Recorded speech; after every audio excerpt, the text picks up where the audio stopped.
Now let's look at some sample code. So in this BlueJ project, let's see, in this BlueJ project, we have two classes, the student class and test collection class. The test collection is going to model a collection of students in every way you can think of. So first of all, let's take a look at the student class. I did some modification here to prepare my student class to be used by the collection classes. So the first difference I want to point out is this one. You see, public class implements comparable and student. So what does that one means? Implements. Remember, I talk about the interface. Interface are a bunch of contracts. They have a bunch of contracts. They're useless if nobody implements them. So here, my student class says, I promise I'm going to implement comparable interface.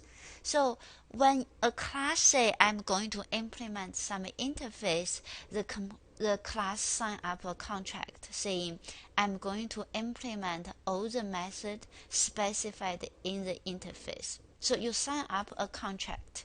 What do you gain by all that hard work? You promise to implement all the specified method. What you gain is you becomes comparable. So you kind of like a student is comparable now.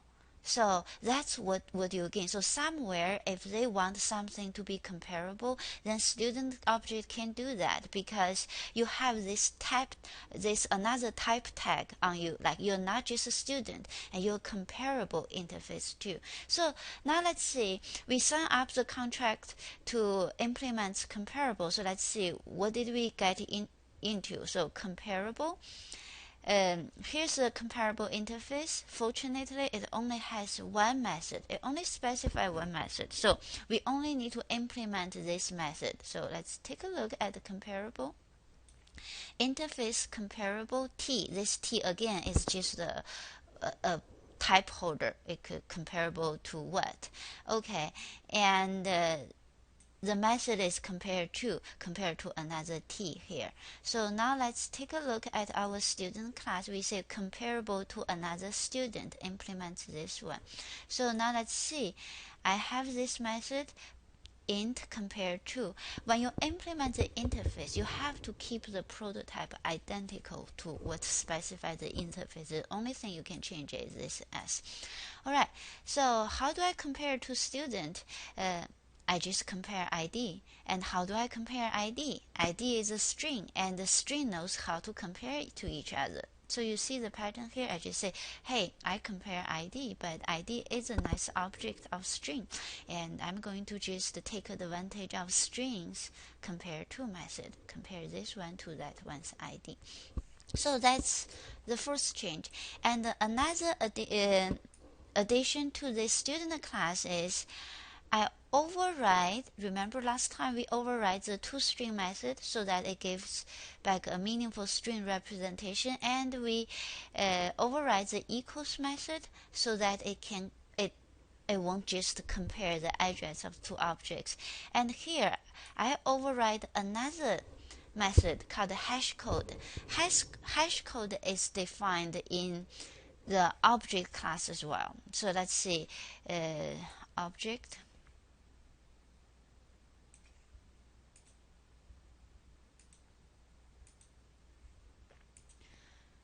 In object class, there's a hashCode function, a hashCode method, and this hashCode method is used by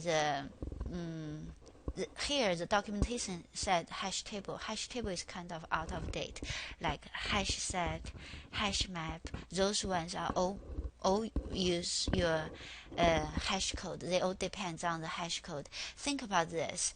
When we talk about the set stress on uniqueness. So when you use a hash set, say I'm going to add an element into this set, how does it know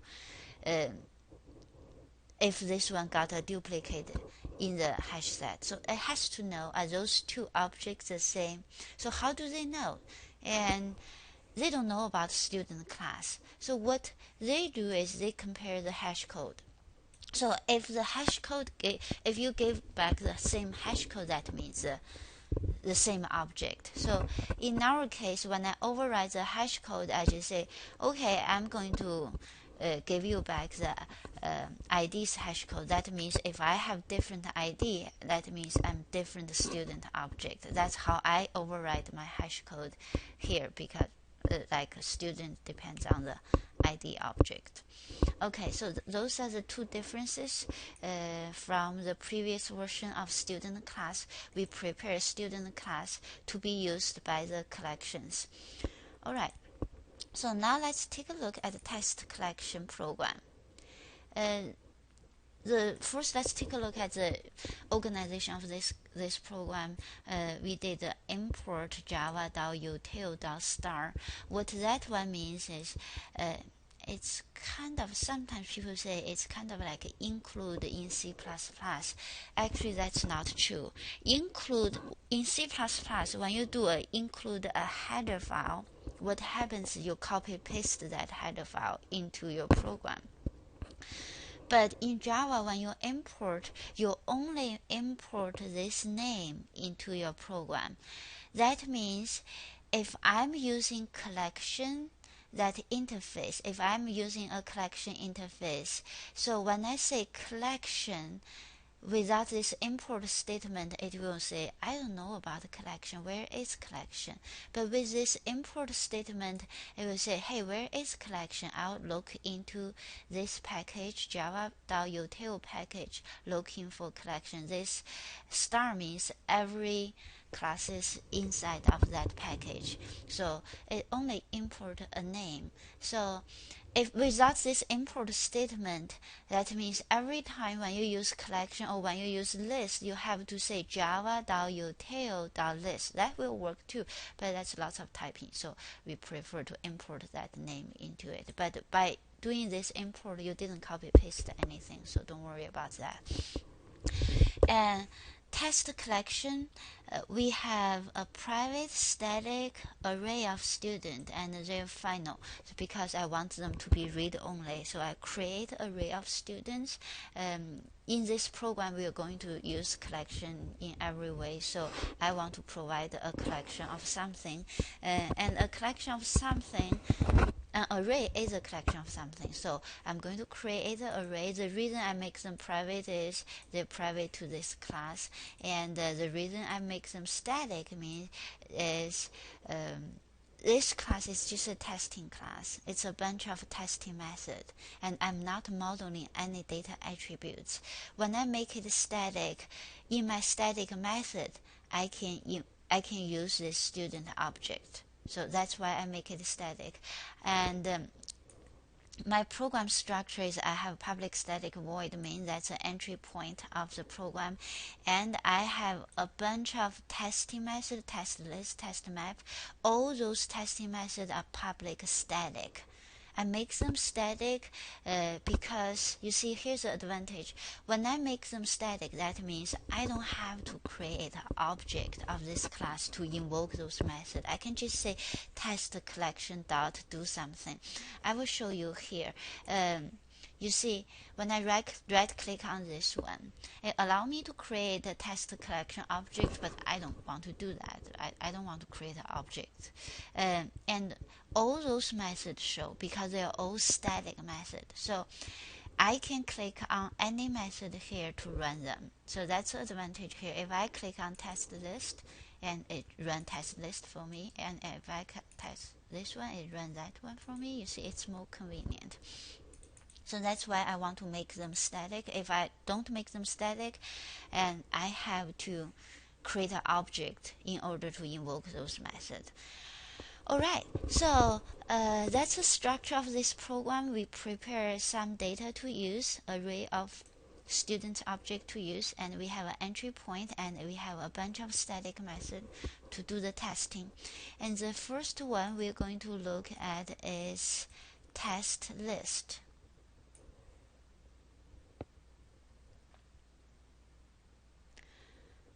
Here's test list. And before we do that, actually, I want you guys to take a look at this private method. I wrote a private method. That means only within this class you can use it. It's kind of like a helper method. So it's called display students. And for display students, I say, if you give me a collection of students, I'm going to iterate through this collection and display that collection for you.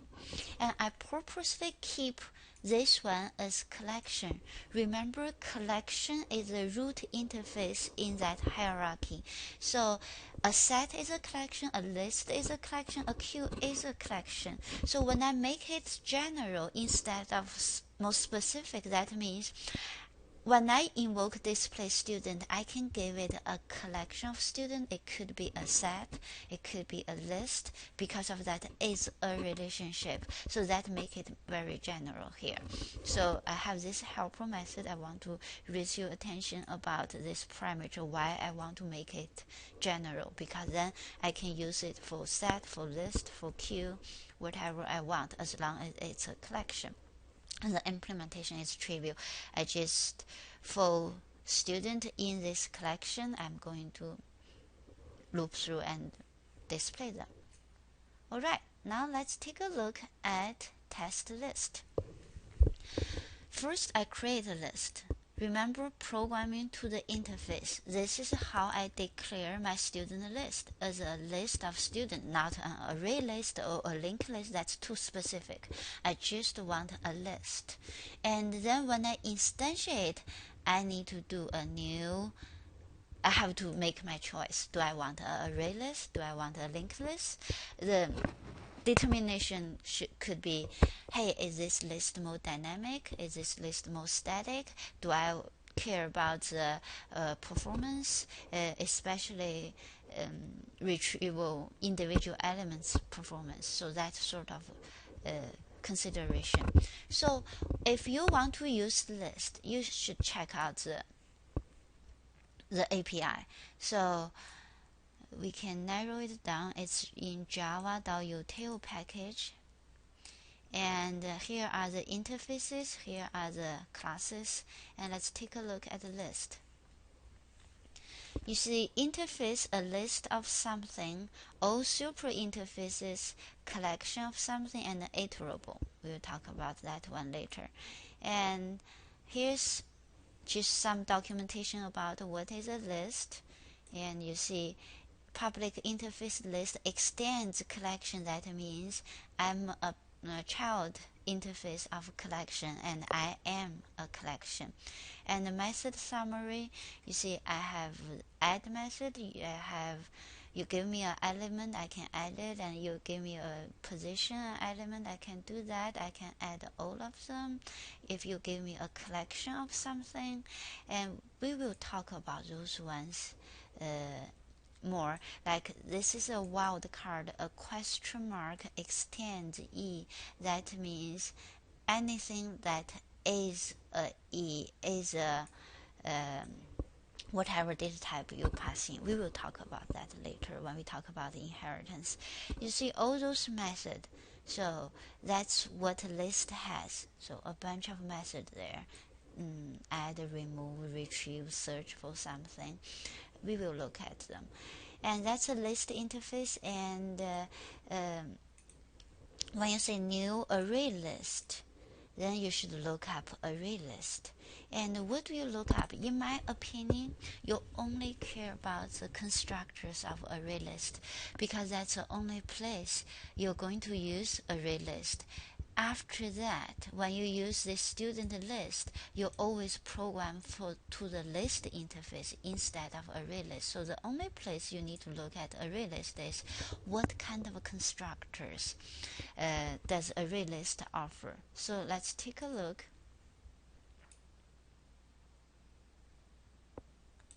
Array list. So you only care about the constructors because you want to instantiate the array list. So now we see we have 3 different constructors. The first one is a default one with an initial capacity of 10. If you know your list got 100 elements, then this is just bad, because if you create 10 elements, that means the first you need to expand the list pretty soon, and we know underlying implementation is expensive, so you have to allocate another list and do the copying, etc. And now let's take a look at another constructor, and how about let's skip that one and take a look at this one first. So the third constructor says if you give me an initial capacity, I'm going to use that initial capacity. So if you have a good idea about what your capacity roughly is, you should use this one. And the second one is very interesting, and it's very useful as well.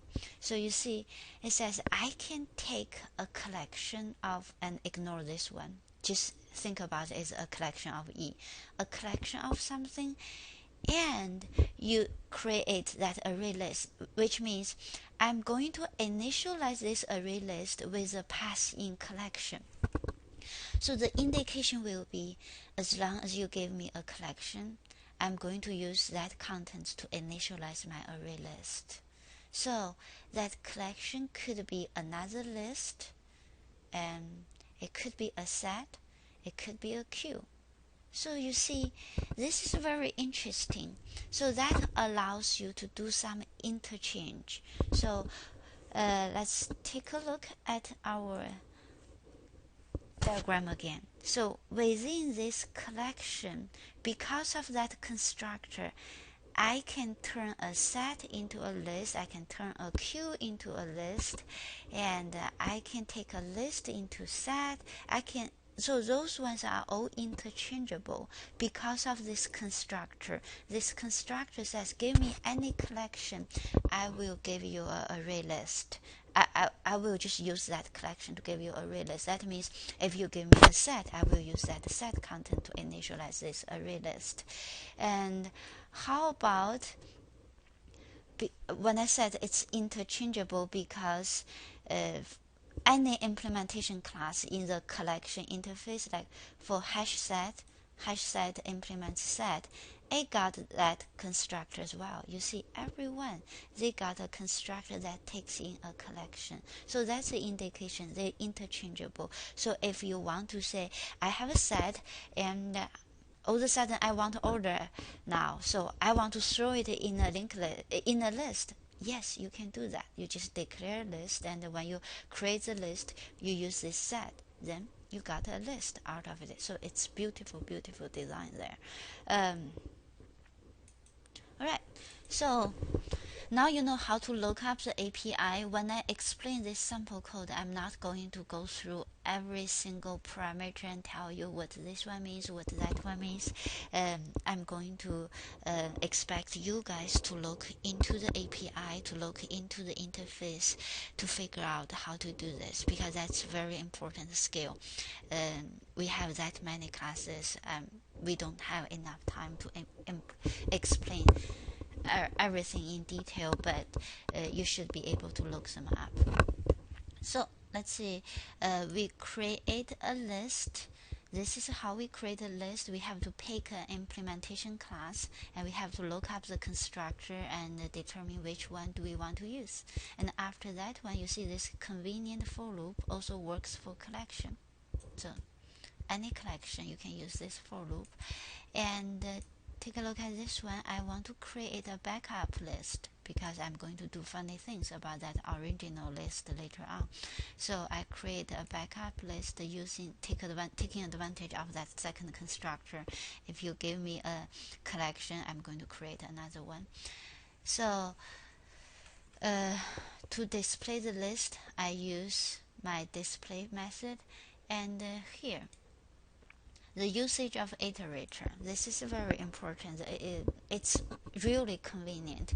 So you see iterator, I declare an iterator of student and ask student list for that iterator. So let's go back to list interface. The list interface has a method called iterator. Iterator will return an iterator over the elements in this list in proper sequence. So this means I can ask my list, say, could you give me back a nice object called iterator, because I needed its help to help me iterate through the list. So this is how you ask. It give you back a iterator for student. Then you say, wow, this list 8 has next. That means, well, I still have some element to go. I'm going to list 8 next will give you the next object, the next student. Then I say get GPA. If you're less than 3.9, I'm going to remove you, and how to remove it. You see, iterator concept is a very powerful concept. It's an object that help you to iterate through a collection. So it handles everything behind the scene. Think about if you're using a array list, then the iterator might be just an integer, right? To increment the index. If you're using a linked list, iterator might be a pointer to the node. Then you advance that pointer. But you see, the concept about iterator is you don't have to worry about it. You don't have to worry about the underlying data structure. You just ask this, let's say, can you hand me back an iterator? Then the iterator will handle all the complexity for you. So you just ask this iterator, do you have the next one? And what's your next one? And I want to remove it. You do this all through this iterator. So take a look. You associate this iterator with this student list because you asked it, then you only work on this iterator. So let's take a look at this iterator. This iterator interface, because you're going to use it a lot. This iterator interface has 3 methods. Has next to test, am I hitting the end? Next give you back the next element, and the remove will remove this element. You see, pretty simple. And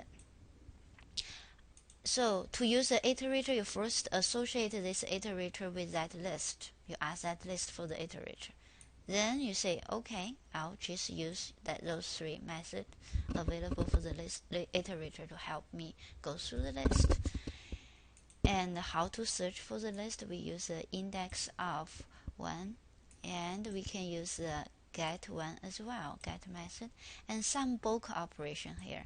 The bulk operation, you see, student, I first create a set. I use a new linked hash set here. Create a set, then populate this set. Then you see student list. It's a list object.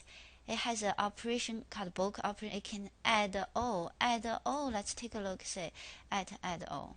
So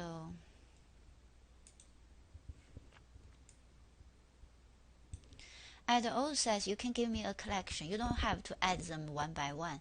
You can give me a collection. I will add that collection for you. But of course, without this add all, you know how to implement it as well. You just use a loop to add. But since you have this add all, you can take advantage of that. So that's a bulk operation. So add all, remove all, and clear. Clear will just clear everything away. And good thing we keep a backup of our list at the beginning of this one. So we have the backup list, which is good. And the sublist method, I want you to take a look at the sublist method description. It's very useful. And one thing, when you read that description, one thing I want to point out is sublist give you a view of that list. For example, you see sublist, it gives you from that range to that range, from that index to that index. But it didn't give you another copy of that list. It works on the original list. So when you say a sublist are clear, actually the original list, that portion of the list got removed. Alright, so that's sublist. I suggest you guys look into it in detail.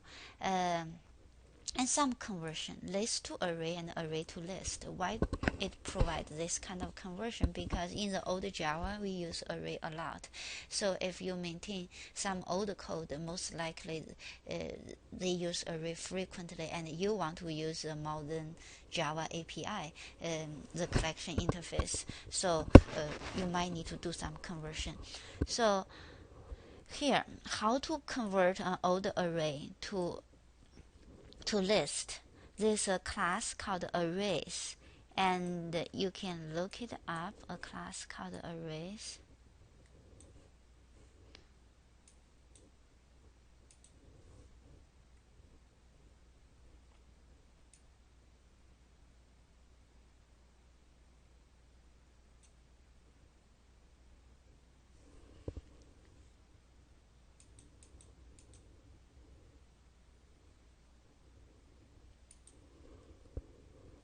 In this class, the first method says, you see it's a static method, and as list.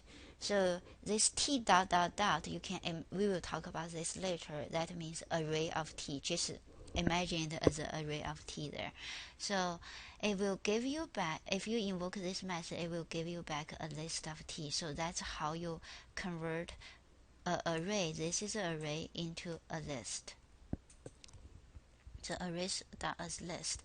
Why do we want to convert an array to a list? It's just later on we will learn there's lots of things about Java, the collection interface. Like we have a bunch of algorithms working on the collection interface. So if you have an array, you have to manipulate that array by yourself. But if you turn it into a list, you can use the collection framework to do pretty much every work for you. So you see, after this collection, it does something and just show you how to convert array to list. You will see the advantage later when we talk more about algorithm. And think about it, after you convert an array to a list, and if you want to turn it into a set, you can do it. If you want to turn it into a queue, you can easily do that. Remember that feature we talked about. And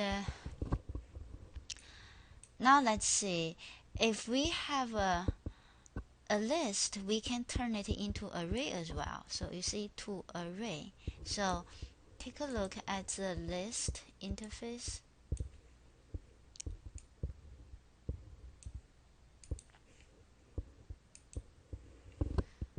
And about this list interface, you see, you can turn a list interface to an array.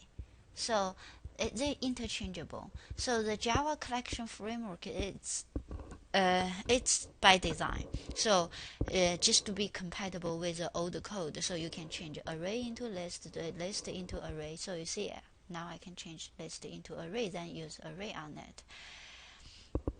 All right. In the next part of the video, I'm going to focus on map and some more complicated map. Thank you.